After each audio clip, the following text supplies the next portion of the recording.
everyone, it's Coaches Katie, and Ashley, and we are the C and Strive TLC. supporting the coaches who support our teachers. Today's topic is coaching classroom management. I think we all know that classroom management is a real struggle for many teachers. Yeah, and a struggle for coaches as we're trying to support. I know I'm getting ready to go back into coaching for this next school year.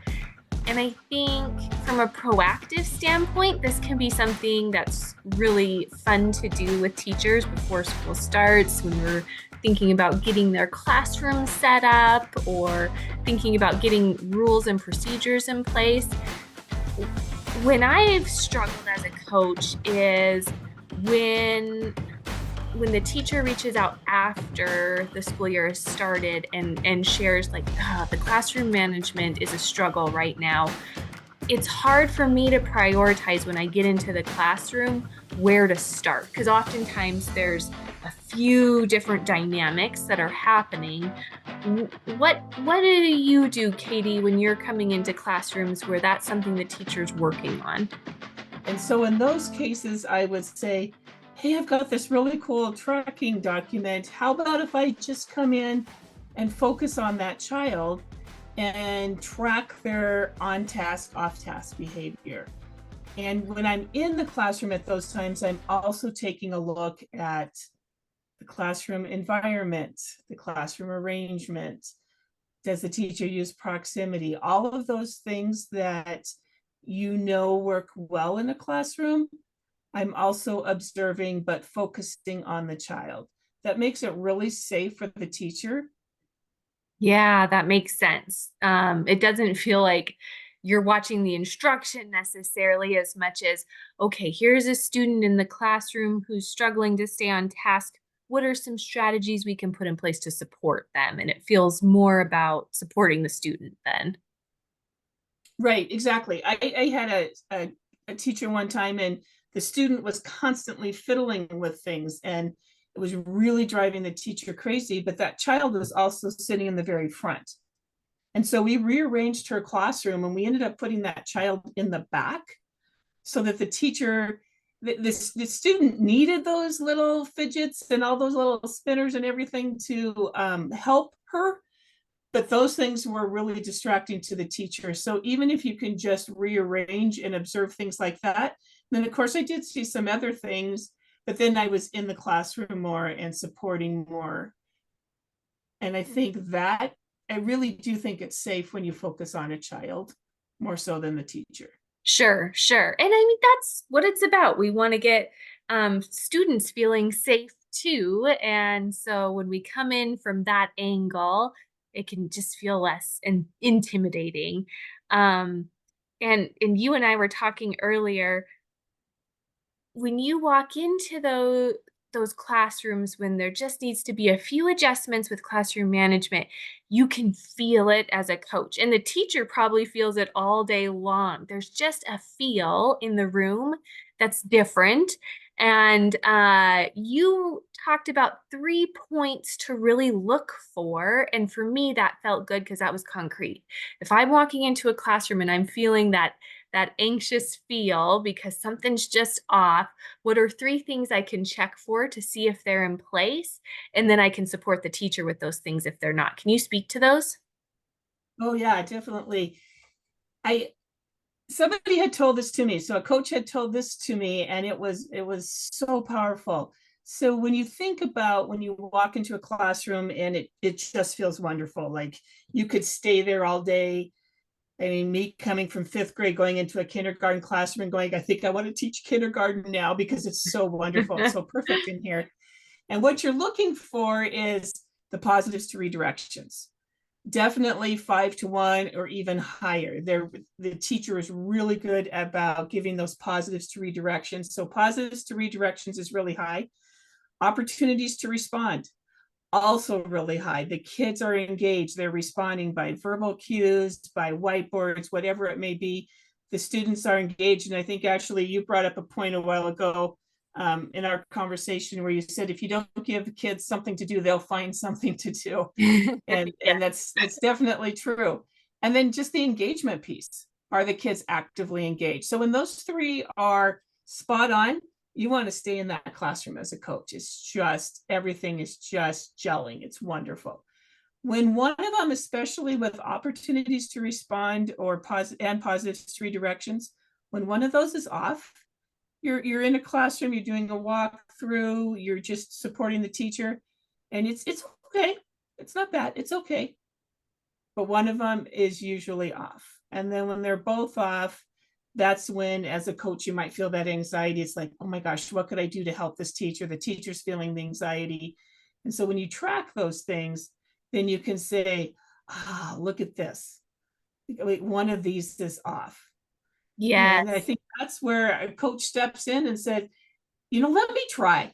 I think with the modeling, it works because you become vulnerable in their classroom.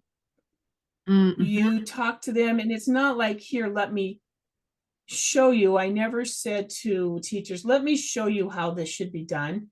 It's, gosh, can I try it? Let me try this and see. Let me get a feel for your classroom. Let me get a feel for some things that are going on. And it would end up in our discussions that I would say, gosh, yeah, so-and-so is really difficult. Really difficult. Tell me what you've done with this child. Where have you put them? Where have you placed them? Let's try some more positives to redirections or whatever it may be. Mm-hmm. And then we got to the point where we would do some peer teaching, which really helps as well, because you're bouncing back and forth, and I could still be modeling that language for the teacher. And then that gradual release of the teacher doing it on their own. Okay. Checking in with a coach, checking in and making sure that they're feeling comfortable and they're seeing a change in their classroom. Sure. And did you notice a difference in when you were doing that peer teaching? I feel like that could be something hard to jump into with the first step without having done that vulnerability piece where you stepped in and said, hey, I'm going to try this. It's probably not going to go perfectly, but if you've tried it and I've tried it, then we can really speak to each other about strategies that may or may not work because we both felt it. And now we're both on this even playing field and we're going to work together. It's a delicate dance. It really is. And you can't jump into that. It has to be built with trust and relationships first, and not coming across like you know it all. Again, I said it earlier, but it's more of, let me try getting into your classroom and see what I can feel and see what I can see. So one thing you talked about was the opportunities to respond. And I did want to bring in, because for me as a coach, this is such a nice point to look at too, going into the classroom. In Anita Archer's book, Explicit Instruction, she talks about a lot of the research behind the most effective teachers in the classroom and some of the things that they were doing. And one of the pieces were they had 3 to 5 opportunities to respond every single minute. And so really being mindful about first counting those and seeing, okay, are we anywhere in that range, anywhere close to that range? And then if not, one really easy way to increase opportunities to respond is to look at classroom routines, instructional routines. Those things are built to have students highly engaged and responding often. So if those numbers are low, I think that bringing in instructional routines and showing a teacher how to use them and how to plan with them can be really, really effective. Exactly. Again, it's those kids who are engaged, and they're there for a purpose, and they're responding and they're engaging with the lesson and they're focused and the behavior is better. Yes. And then the other thing with the engagement piece is, how are teachers calling students to respond in the classroom and kind of having that high expectation for I expect all of you to be prepared with an answer, and I know you all can answer this question. And when teachers have that mindset, students have that sense of urgency and know that they need to have an answer ready to go, which just changes the whole dynamic. So if a teacher's asking a question and every time after asking the question, students are raising their hands, it creates this interesting dynamic in the classroom, which by the way, I did as a teacher. That's what I trained my students to do was I ask the questions, you raise your hands, I'll call on a quiet student. But what that does is the students that raise their hands are the students that probably already know the answer and they're feeling really confident to answer the question. And it lets students opt out of the learning experience. So how can you bring in or show a teacher, support a teacher with cold calls in the classroom? Where if you're noticing every single time the teacher calls on a student, it's a volunteer that teacher's calling on, how can you bring in, popsicle sticks where they're pulling out popsicle sticks, or there's, fun technology wheel of names or something like that, where the students don't know who's going to be called on, so they have an answer ready.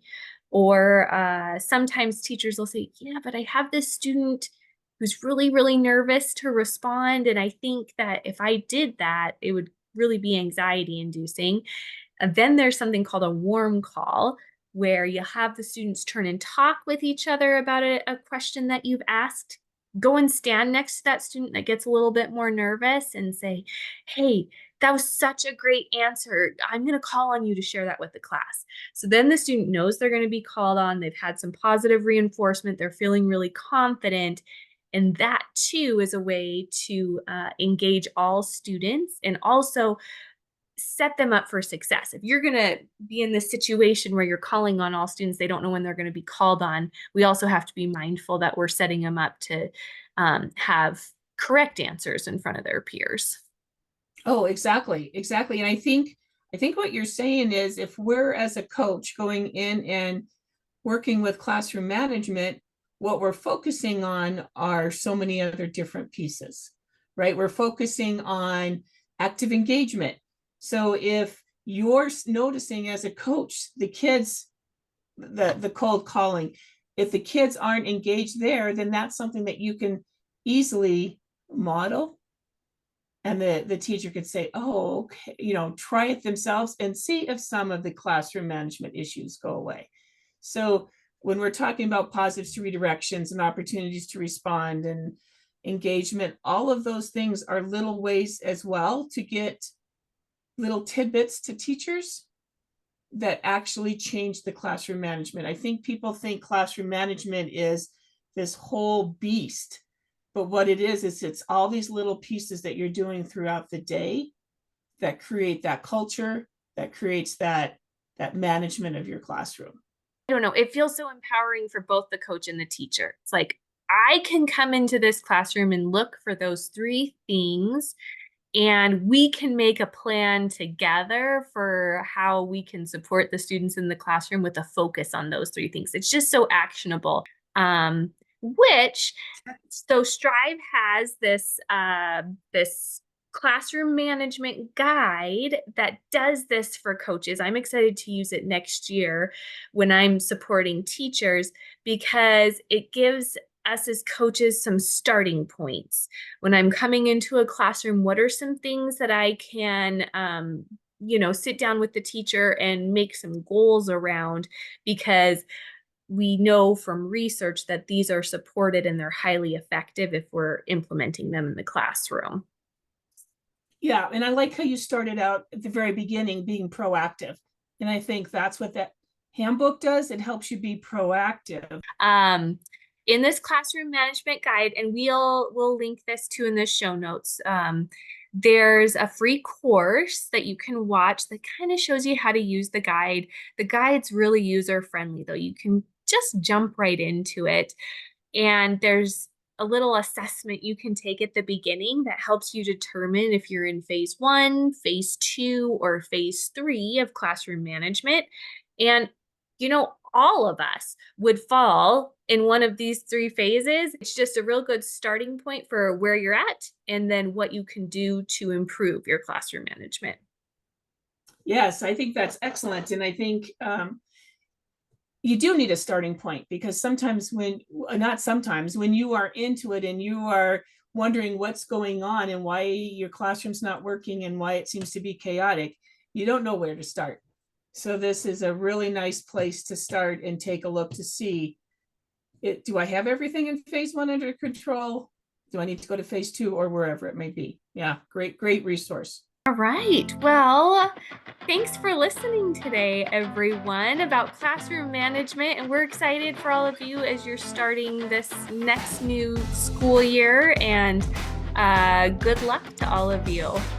Yes, good luck, and get in and help those teachers with classroom management, because we know that's probably the piece that causes our youngest teachers to want to leave the profession way too early. So support them, think about our ideas, keep it simple at first, be ready to model, be ready to just look for those little things that can turn a lesson around, and your teachers will be very thankful.